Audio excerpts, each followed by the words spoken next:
Tujuan Ramadan adalah la'alakum tattaqun.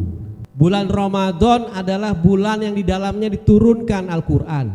Wahyu pertama itu ada di bulan Ramadan, sehingga para ulama sepakat bahwa bulan Ramadan adalah bulan diturunkannya Al-Quran, termasuk juga sebagaimana dijelaskan oleh Allah. Alhamdulillah kita memasuki hari ke-15 ya, 15 ya.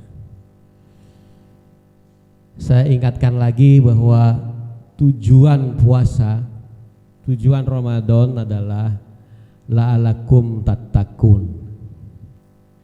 Kita berharap menjadi orang yang takwa. Apa itu takwa? Takwa cirinya ada 4. Itu dijelaskan di surat Al-Imran 133.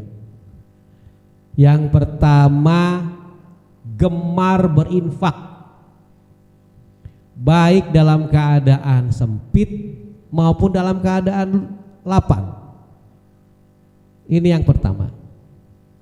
Kemudian yang kedua, orang takwa cirinya adalah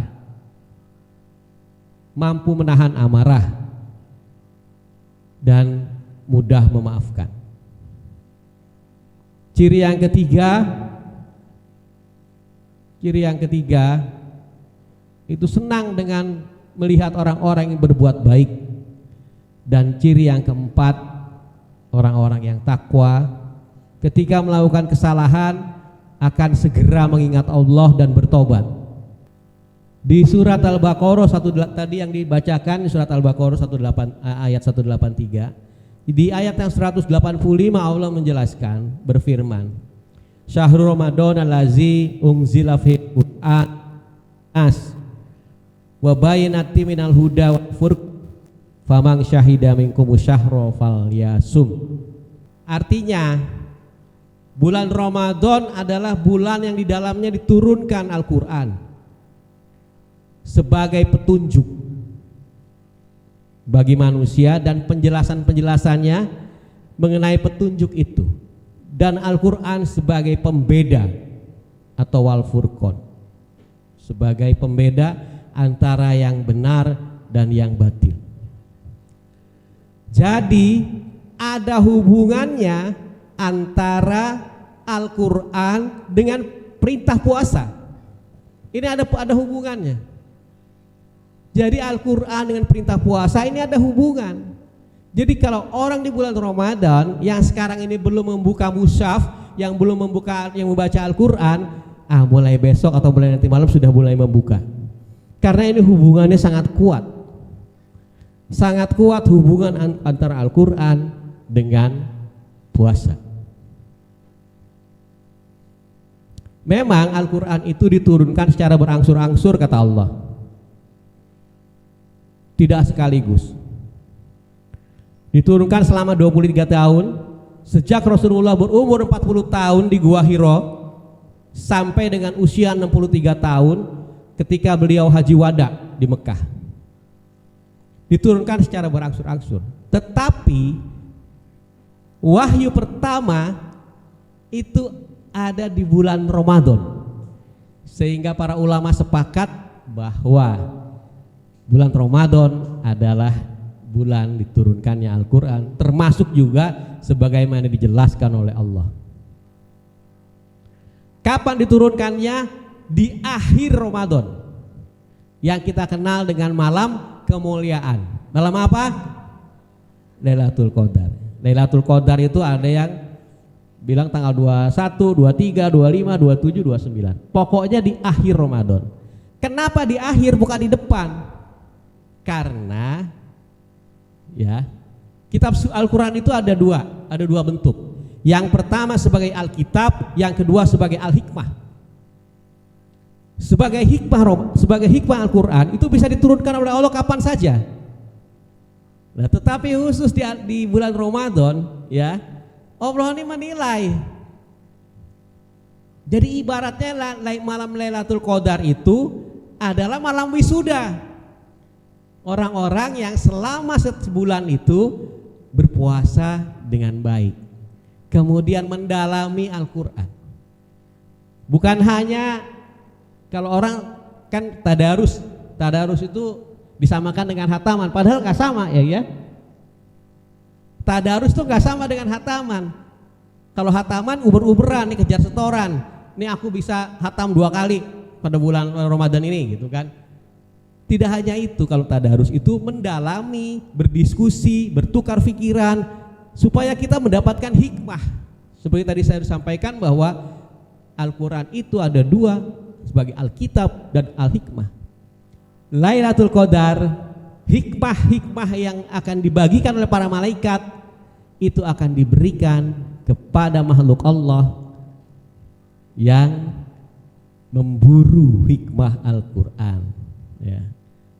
Memang harus diburu, harus dipelajari. Jadi kalau kita sudah membaca Al-Quran di rumah, artinya dibaca, didalami, kemudian dikaji, kok bisa begini ya, bisa begini gitu ya. Ya, jadi malam Lailatul Qadar seperti malam wisuda. Malam wisuda. Di surat Inna anzalnahu fi Lailatul Qadar, di surat Al-Qadar. Ya.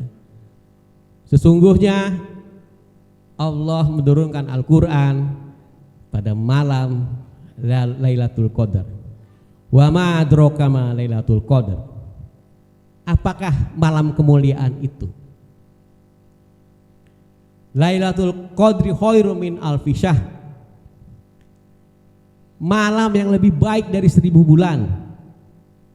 Pada malam itu malaikat akan turun bersama malaikat Jibril. Jadi malaikat Jibril diiringi oleh malaikat yang lain untuk membagikan, menyelesaikan urusan siapa? Urusan manusia. Manusia yang mana? Manusia yang memburu hikmah Al-Quran. Ya, manusia yang memburu hikmah Al-Quran. Jadi mulai nanti malam kita sudah mulai bertadarus dan berhataman. Jadi tadarus itu mendalami, mengkaji, berdiskusi, sedangkan hataman ya hataman, menyelesaikan bacaan. Jadi ibu-ibu semua, nanti kita akan kedatangan malaikat. Ya, jadi dalam sejarah Ramadan, di bulan Ramadan ada 3 kali malaikat turun ke bumi, ke langit dunia, ada 3 kali. Yang pertama ketika malaikat Jibril menyampaikan wahyu yang pertama kepada Nabi Muhammad di Gua Hira. Yang pertama. Jadi ketika itu Rasulullah berusia 40 tahun, beliau suka bertahanus. Tahanus itu menyepi. Itu kebiasaan orang Arab memang. Ya, menyepi di Gua Hira. Pada saat itu beliau sangat gelisah karena masyarakat di Mekah itu sudah melupakan Tuhan, sudah melupakan Allah, banyak berhala. Sehingga Rasulullah sering menyepi. Dan ketika menyepi beliau berpuasa. Padahal waktu itu belum ada syariat puasa, belum ada perintah puasa. Tapi pada hari itu Rasulullah berpuasa. Bahkan diriwayatkan bahwa ketika perut Rasulullah sampai mengecil, itu diganjal sampai batu. Ya, pada saat itulah pada keheningan malam datanglah malaikat Jibril yang diperintah oleh Allah dari ufuk yang paling tinggi sampai kemudian mendekat sampai jarak 2 busur panah dalam wujud malaikat Jibril asli. Jadi itu pertama malaikat turun ke langit dunia. Kemudian momen yang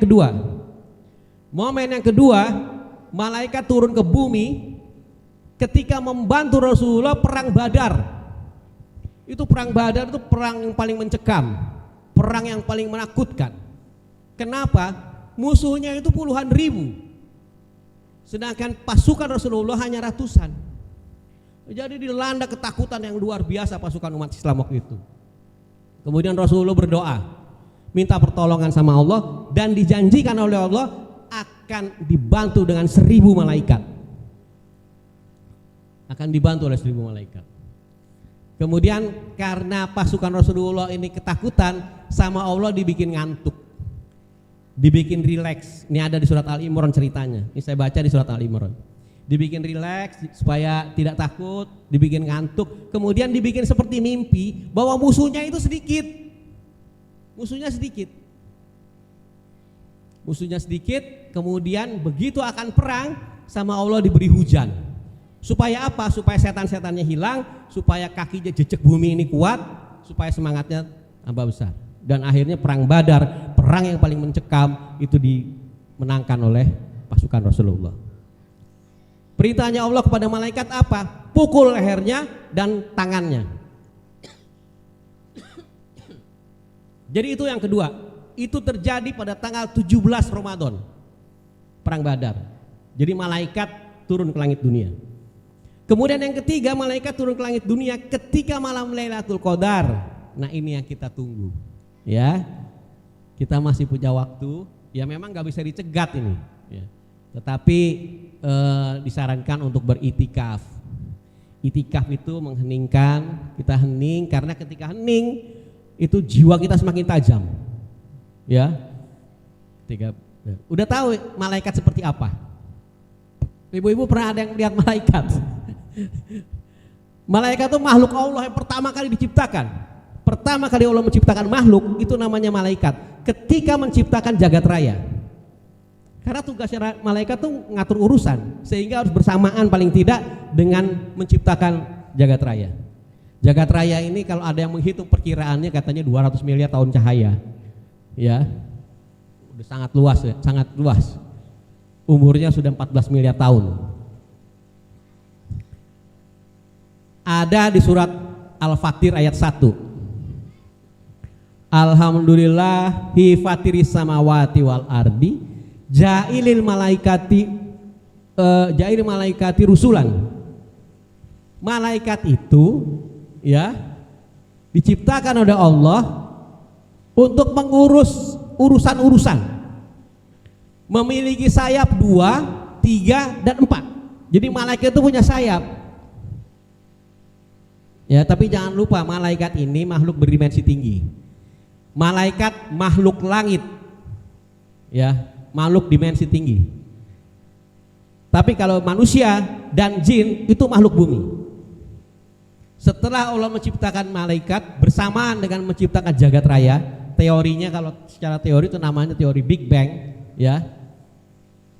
Itu Allah menciptakan jin. Jin diciptakan di bumi. Bumi pada saat itu masih panas karena pecahan planet-planet ketika pertama kali menciptakan jagat raya. Jadi faktor produksi jin itu ada, diciptakan dari api. Sedangkan malaikat diciptakan dari cahaya, manusia diciptakan dari tanah. Setelah bumi dingin, setelah jagat raya terbentuk, bumi kan dingin. Allah menyiapkan air, disuruh diam di bumi airnya sampai dengan sekarang. Jadi Bapak Ibu semua, kita akan menyongsong malam Lailatul Qadar. Kita akan menyongsong datangnya para malaikat yang jumlahnya mungkin banyak. Untuk apa? Ngurusi urusan kita. Kita punya masalah dibantu sama Allah. Tapi itu tadi jangan lupa, siapa yang memang berburu hikmah. Jadi yang belum ngaji, udah nanti malam sudah baca di Al-Quran. Setelah dibaca kemudian artinya dibaca, ya, artinya dibaca, dipelajari kenapa ini sampai terjadi, sehingga kita bisa mendapatkan hikmah-hikmah dari apa yang kita pelajari dari Al-Quran. Demikian yang bisa saya sampaikan. Mungkin masih ada cara yang lebih lanjut. Terima kasih. Billahi taufik wal hidayah. Wassalamualaikum warahmatullahi wabarakatuh.